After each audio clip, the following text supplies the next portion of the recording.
But now that we learned about the basics, we can dive into the other big MMO topic, the playable races and classes. When it comes to the races, just like the world, they are pretty much done. Over the years, the lore fleshed out the races of Runeterra, and now they each have their own unique. Talking about the races and the classes, I wonder if there is if it's going to be the same as any other MMORPG where you can literally build your own class, choosing between the specific races and classes. That would actually be so pretty awesome, though. Instead of just choosing a class and a race to play as, and they already give you a pre-built character. It would actually be awesome if you can build your own MMO character, you know? Story. In fact, at this point, it feels like we know Riot will not make up a brand new race. Of course, they could always theoretically do it, but I seriously doubt they would. Because that would be like forcing a new race into the world of Lord of the Rings. It would feel off among all the already established rules. I strongly doubt you wanna put a bunny person next to Aragorn. With that said, don't... Oh no, I can't. Oh. worry, because the lore will allow Riot to make up new races and make them feel natural. I'll show you their clever system in just a moment. But for now, just know that yes, we already know the races of this world. So the question is not going to be what races Riot is going to make up. The question is going to be, from the races that already exist, which ones will be playable? And perhaps more importantly, how will they be playable? You see, a few years back, I released a similar video where we talked about the classes and the races together with TB Skyen.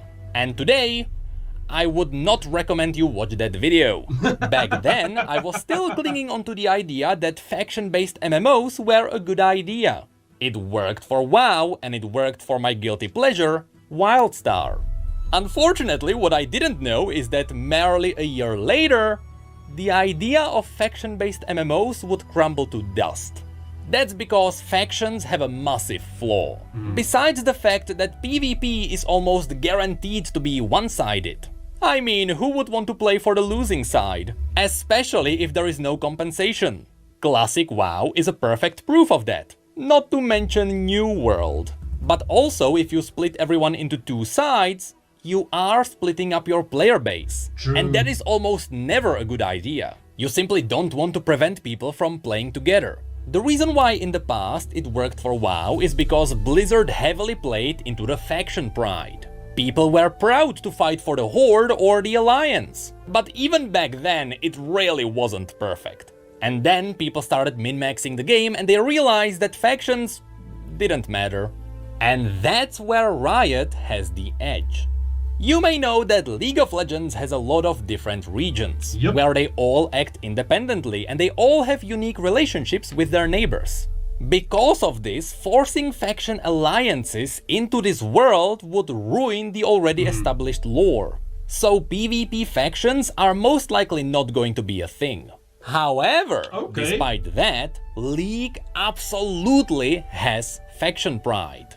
People love it when a new Shuriman champion is announced, because people love that place. And people love it when the new champion is not Ionian, because goddamn we have too many Ionians. Nearly every League of Legends player has a favorite region. And you bet when the MMO comes out, people will want to play for that region. And this is where the brilliance of Riot's world kicks in. You see, the fundamental lore of League of Legends is based around the idea that anyone can be from any region. After an event the story refers to as the westward migration, races mixed up all around the world. So it's not like there is a furry region where you can only see furries. There are definitely regions where you can see more furries, but this world doesn't have exclusives. This means that when you're picking up what you want to play, besides just picking a race and a class combination, You're just mad because Riot makes Iona champs cracked on cocaine. strongly suggest Riot also allows people to pick their origin, with the origin being the starting region. Without a system like this, you would force all human champions to be, for example, Noxian. And that is simply not how this world works. So, I've been mumbling about how this world works for quite a while. So now, let's actually dive into all the races that exist in this universe. Spoiler alert, League doesn't have too many different races, because it's focusing on depth over variety. Yes. Of course, as it is with any RPG, there is the human race. But it would be cool if the humans varied depending on their origins. For example, if you pick a Yo, that would actually be so awesome, eh? human from the Freljord, they would be an Iceborn and they would have extra frost resistance. A Demacian could have a bit more magic resistance, Ionians could have a bit more nature resistance, Shuriman's heat resistance, and so on. I think it's going to be crucial. Yo, this will actually be so nice. So that is a nice element that they can bring into. Like if you choose the human race from a different zone, then you have that extra. That would be actually be so nice though. That would be a really good thing to implement into the game. For Riot to preserve the feeling of every origin feeling at least Inonia could have dash, yeah. slightly different. This is an RPG after all, and despite the fact that balancing is usually a big issue, I strongly believe these RPG elements have to be preserved. But if Riot is afraid of people min-maxing the game from the very beginning, focusing on the origin stat with the most value, Riot can always do the safe thing and only give each origin different customization. In the Freljord, people tend to be more pale with lush beards and Nordic tattoos all over their bodies. Shurimans have the classic dreadlock style. People from Bilgewater have the pirate crew tattoos. Piltovans are your fancy mustache people, and Ionians have the wild untamed hair and beards. So even without special origin stats, I do believe these unique character customizations would enhance the region pride too. So that's what humans would be about. Pretty versatile and nothing too special. Yo, is this ribbon? Why does this looks like ribbon, especially with the sword, you know? This looks like ribbon. In an RPG world. So now, let's have a look at the more unique races. After humans, the second most spread out race are the Vastaya. As we mentioned in the last video, the Vastaya are a race that came to be after humans started mating with magical animals. But the thing is, depending on where they are from, there are loads of different kinds of Vastaya. From cat boys to fox girls to lizard girls. In fact, cat boys. Here's a family tree of all the Vastayan tribes, and even this doesn't cover all of them. And this is where Riot can pull off something genius.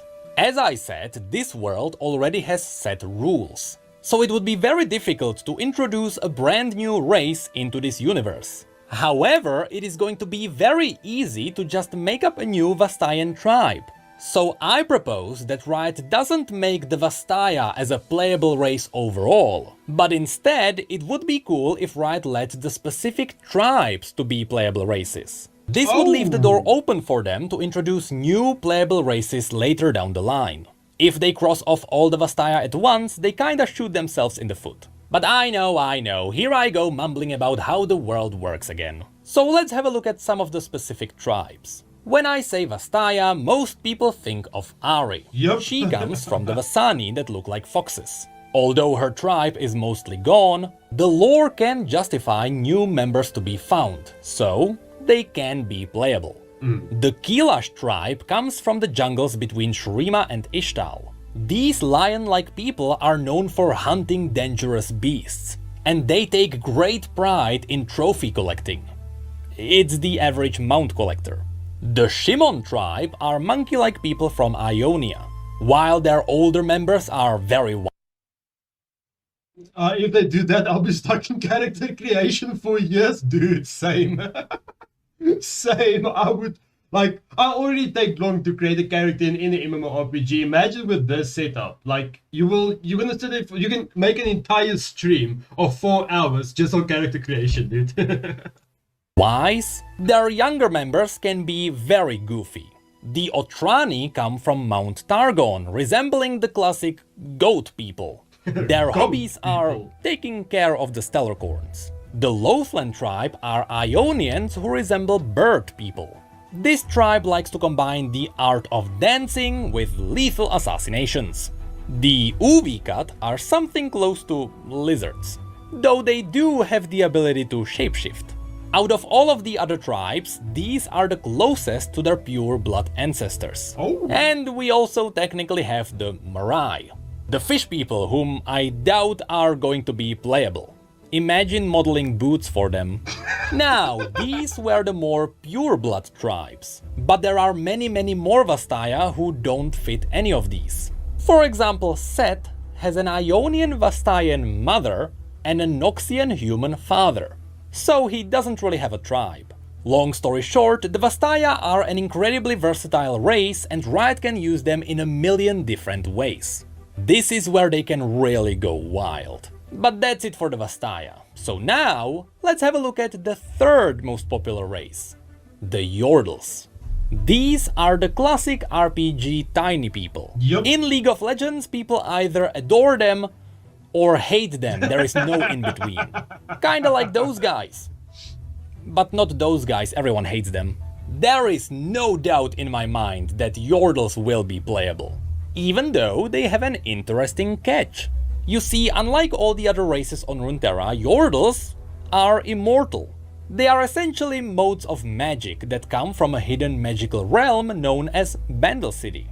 And because they are made of magical essence, when they die, we don't really know what happens. But we assume they return to the Bandle City and there they respawn. With that said, the lore suggests that maybe Yordles can die, but they just can't die of old age. But let's ignore that, that's a massive rabbit hole. So, you know, when it comes to gameplay, at least corpse running... Yo, this looks like a fucking buff Teemo, dude. This looks like a buff Teemo. Teemo that has been on roids for years. ...is going to make sense for them. Now, because Yordles are immortal, in most cases they are always happy and cheerful. Even their home realm is very colorful because of that. But then there is also Vex, a Yordle champion who has recently been added into League of Legends, who gives Yordles an interesting perspective. You see, unlike all the other Yordles, Vex hates living. She hates the bright colors and the cheerfulness. You know, it's the average League player. So Vex is constantly in deep depression and agony. All she wishes for is to leave this world, but she can't, because Yordles can't die. Anyway, just like all the other races, Yordles can be found all around Runeterra. There is Poppy in Demacia, Kled in Noxus, Kennen in Ionia, Rumble in Shurima, and so on.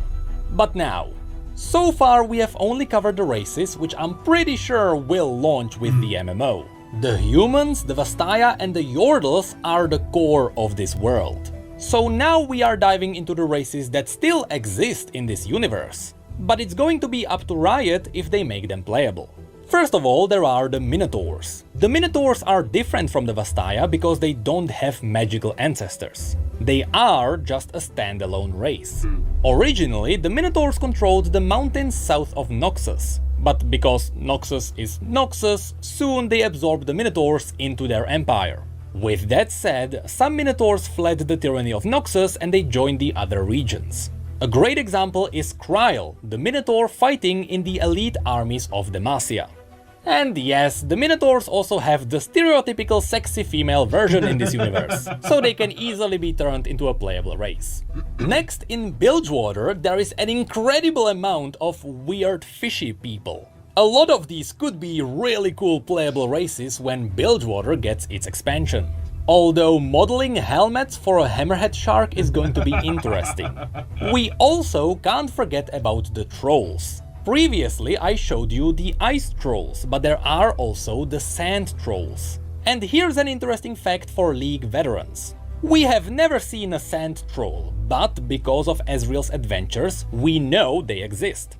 They should be around Icathia, which is where Jax is from, who also has 3 fingers, by the way. So it is extremely likely that the mysterious Jax is a sand troll. Regardless. This took... Wait, whoa.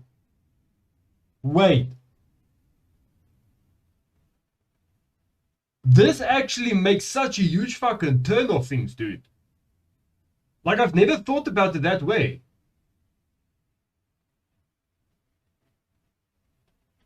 Yo! Regardless, the majority of trolls are united under Trundle, the self-proclaimed Troll King, who is fighting in the service of Lysandra, who is a baddie even though she is morally right. So since the majority of the trolls are our enemies, I doubt they will be a playable race. Lastly, let's not forget that this universe also has Yetis. Fun fact, before everything got frozen, the Yeti civilization was very advanced. They even had their own technology based around magic. In fact, Willump, the Yeti Nunu is riding on, is a hologram from the Yeti technology. But then, as the civilization disappeared, the Yetis went a bit more ferocious. So no, they won't be playable either. But that's pretty much it for the races.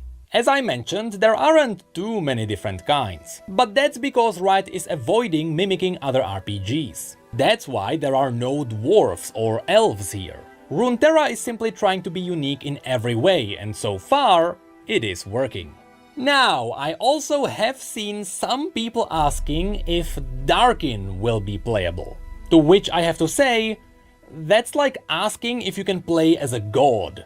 The Darkin are a corrupted version of the Ascended God Warriors. A single Darkin can annihilate an army of 1,000. In fact, the Darkin known as Aatrox is the only being in existence that managed to kill a celestial god. Yep. He stabbed someone wielding the power of the Aspect of War so hard, the Aspect of War died. So no, I don't think Darkin will be playable. Anyway, with all the At time.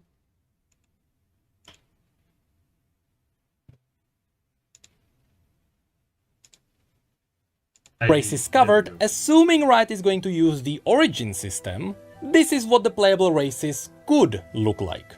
Humans are versatile, they are everywhere, there is not much to mention there. When it comes to the Vastaya, the common tribes can easily appear in Noxus, Piltover and Bilgewater. These Yo, this looks actually so nice though. This will actually work so nice. are the regions open to everyone.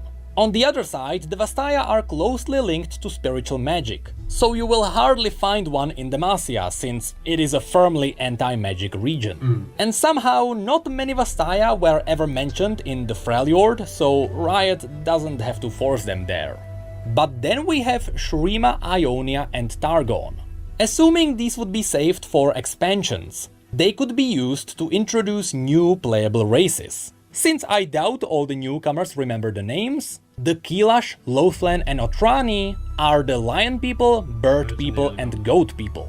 When it comes to the Yordles, as I mentioned, they can originate from anywhere, but they do avoid the Freljord and Targon because of the harsh climates. And yes, I know there were some prehistoric Yordles in the Freljord, but after it got covered in ice, they disappeared. And lastly, the Minotaurs can be found in Demacia and Noxus. But it does make sense for some of them to flee to the Freljord, and others to travel to Ionia during the invasion. With all of this said, remember, this is just my decently educated opinion. Since the races are pretty much mixed up all over Runeterra, Riot could also lift the limitations and let every race start in every region. And I would be fine with that. Some story would be wonky, but it wouldn't be anything horrible. Although, I still believe some... Yo, are we back? I see we disconnected for a second there. Why? Why? Are we back, bro beans? Are we back? Are we back?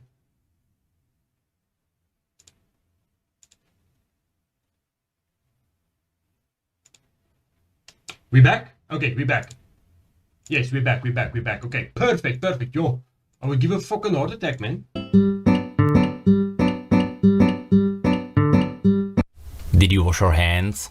Okay, so far we only covered the races, which was definitely still the easy part. The much more difficult part are going to be the classes. This is where Riot is facing a great challenge. Partially, it's because there are inherently no wrong answers when it comes to designing a class system. You can really make anything work if you put some thought into it. But more than that, Riot is challenged by the setting itself. League of Legends currently has over 160 different champions. They each have unique abilities and together they can define about 40 different classes. I counted them myself. From these, Riot has to pick only a handful to be playable, which means the majority of the classes won't make it in. And people who love those classes will be disappointed. Yep, they're gonna Thankfully, be I'm not a designer, so instead of trying to figure out how to make this work, I'm going to show you all the cool, unique classes this universe has. And again, because region pride is a big part of this universe, you'll see that some of these are tied to specific regions. But not the warrior. That one is different in every single region. So let's start with that. The warriors in this universe provide a unique challenge on top of the already difficult decisions. It's because in every region the fantasy of a warrior is represented by something else. In Demacia it is the Dauntless Vanguard. These are the classic knights in shiny armor pursuing justice. In Noxus, the traditional warrior would be part of the Trifarian Legion, which is a rank you can achieve after killing your best sparring friend in combat. These guys rarely use shields. In Shurima, the classic warrior is the warrior of the Golden Army. These are fighting for the glory of the Shuriman Emperor. In Piltover, you would have the Enforcers. Simply said, it's the cops. People will know these from Arcane. It's the cops! But in a way, the Wardens are the melee warriors of Piltover. But then, in the Freljord, warriors are represented by the Berserks, either wielding axes or giant blades as they worship the primal god known as the Iron Boar. On Targon we have the Warriors of Rakor, which are somewhat themed after the classic Spartan armies. Then in Ionia the classic warrior is known as a Blade Master, with samurai-styled swords that have a rich history in this region. Also, there are the Vuju Blade Masters, which are on a totally different level. The Vuju technique is so powerful it was forbidden from using it in combat. The TLDR version of the story is that when Noxus invaded Ionia, Master Yi obliterated entire Noxian legions on his own. Before Noxians realized how overpowered he was and they nuked the town where the Vuju Blade Masters were trained. So now there is no more Vuju Blade Masters, just normal Blade Masters. And lastly, the common warrior in Bilgewater would be a brawler. You see, I just named 8 different kinds of warriors. How is Riot going to handle this? I don't know. They could just make one. That is going to be intense though, because they can't make all 8 warrior playable. Like, it will literally be impossible. So they have to set them decide like what are they going to do, like what warrior type are they going to use, implement into the game. Like, this is going to be tough. One warrior class and then just have the players play out the fantasy while wearing cool armor sets. Or they could make it so that every origin has a different skin of the class. You know, all the abilities would be the same, they would be doing the same numbers, but when a Noxian swings a weapon, there is a bloody trail, and when an Iceborne Berserk swings a weapon, there is a frosty effect. But again, this is for Riot to figure out. That could work. Now I'm just going to show you all the unique and interesting classes from this universe. In Demacia, we have the Mage Seekers. These are the people who hunt down mages. They carry with them a stone disc called the Grey Mark. This is the tool that allows them to absorb magic. So this would be sort of an anti-magic class. There are also a lot of iconic Demacian scouts. Also, Demacia has a lot of stories about theaters and bards. But Demacia also brought spotlight onto the Sentinels. The Sentinels of Light are people dedicated to fighting the undead. Because the undead can't really be killed with normal weapons. They use the relic stones that can be forged into any weapon, be it a crossbow, a gun, a really big gun, or even a sword. Fun fact, in the lore, the Sentinel guns don't have triggers. You have to will it to fire with every fiber of your body. So of course, Lucian canonically fired it with his PP. Lastly, this will be unknown to even veteran League players. But Demacia put a really cool twist onto the Paladin class. You see, in League of Legends, when you play as Garen, his ultimate is to smite his enemies with a giant holy blade. This made people wonder, is Garen a mage? In Demacia? Actually, no. In the lore, Garen has never done anything even similar to this. And that's because there is something even cooler happening. Most people in Demacia pray to the aspect of justice, which they call the Winged Protector. That's why Demacia has a lot of angelic statues. Coincidentally, the aspect of justice can also be found in League, its scale. So what's happening is that when Garen is casting his ultimate, it is not him magically creating a holy blade in the sky. It is actually the aspect of justice answering his call. So even though this universe doesn't really have a paladin class, which would be casting holy spells, this would be a really cool alternative. People who worship the aspect of justice and let her answer their calls. Pretty cool, but now let's move on to Noxus. Noxians are one of the only regions who harvest black powder, so they also have their own mercenaries with functional guns. In Noxus you can also find a lot of demonic cultists, so I would expect a warlock or a demon summoner, and they also have a few renowned assassin guilds. And the most unique of them all, Noxus also has a circle of hemomancers, people who follow Vladimir, a lord who used to be a hostage to the Darkin, and who eventually learned how to use their blood magic. So these people use the very same blood magic that shaped the Darkin. Then in Shurima we may find arcane mages. These people follow Zerath, the most powerful mage on Runeterra, whose body has been reduced to nothing but arcane energy. I would honestly love to see this class in-game, because I love the idea of having an Archon form on cooldown. Shurima also has some prophets who can open up tiny portals into the void and summon tiny void creatures. It would be sort of like Warlock in WoW. You know, use the power of the enemy against themselves. Then there are the Sand Shifters, people who can use the sand to create sand mirror images. And we can't forget about the Chronomancers, people who use time magic in a lot of creative, interesting ways. Then in Piltover, riding off of the success of Arcane, people will want to play as a Warden, which is a more elite version of the Enforcers. These would be equipped with sniper rifles and stun grenades. On the crafty side, there are also the Hextech Engineers. These are the people who can use science to allow them to wield magic even if they are not mages. And separate from them, there are also the Artificers.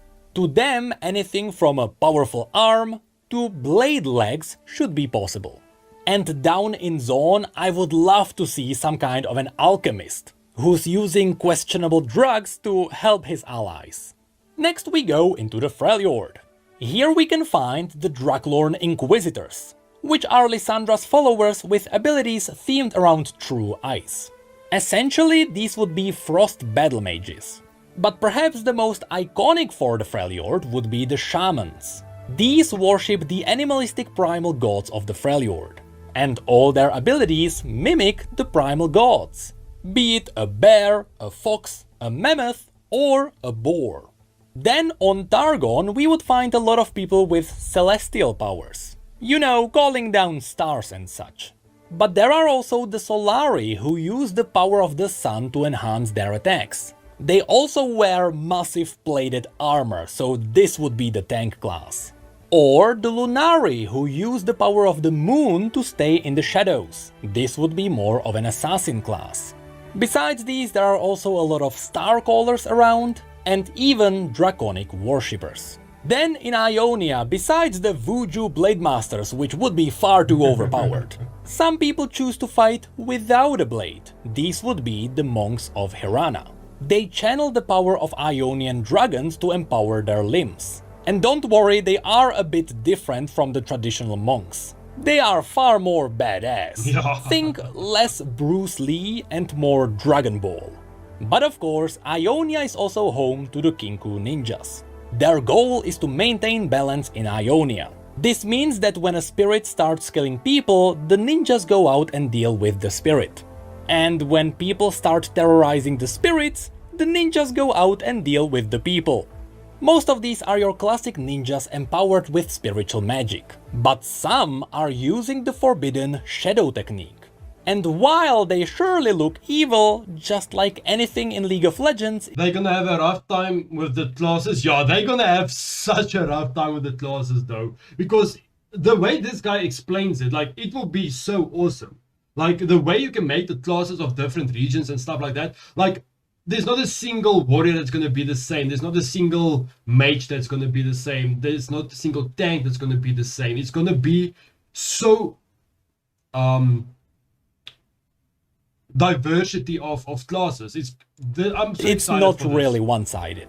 These ninjas are simply using questionable techniques to protect their homeland. And honestly, the shadow ninjas are so iconic for Ionia, I really do believe they will be playable. Then we get to Bilgewater. Besides all the things that you could do with pirates and monster hunters, the most iconic class of this place are the priests of Buru. The Buru worship the god of motion called Nagakeboros. While they are priests, they fight with full physical strength, while borrowing power from the god to empower themselves. Usually this means the god spawns tentacles to smack the enemies around. But they also have healing powers, so that would be a really cool support class. In Riot's RPG called Ruined King, you can play as Illaoi, the high priestess of Nagakeboros. And there you can see all the attacks she can pull off. And this takes us to the last place, Ixtal, which will most likely be saved for an expansion. As I mentioned in the last video, Ixtal specializes in only one thing: elemental magic. So if elemental mages become a class, and they should, even in League elemental dragons are a core mechanic, they would come from Ixtal. But that's it for all the unique classes this universe has to offer. Funnily enough, when I was drafting all these classes, I realized a lot of them fall under specific categories. So going with the skin idea for all the classes wouldn't be too unreasonable. But developing so many artistic variations of the classes would be taxing. So overall, I believe Riot should not care about disappointing some players for not including their favorite class. With so many options, it's going to happen anyway. Instead, pick a couple of classes that simply make sense for you. You know, a Blade Master here, an Arcane Mage there, and just have fun. Having fun during development usually translates into great experiences. And I hope I'm not pressuring anyone by stirring up hype. If anything, I'm just happy that people find these videos interesting. And all I'm doing is presenting information that Riot released over the past 10 years. I mean, I know the video is interesting because Asmon only paused 3 times and he said, "That's fucking cool." And I like it a lot. And what the fuck? This is actually really cool. I didn't know any of this. That to me marks a big success. Next time we are going to talk about all the already established raid bosses of this universe, which is a very personal topic for me. You know, I am a father, my son is 2 years old. So by the time this MMO comes out, he's going to be just the right age to heal my raids. It's gonna be the right age to heal my raids.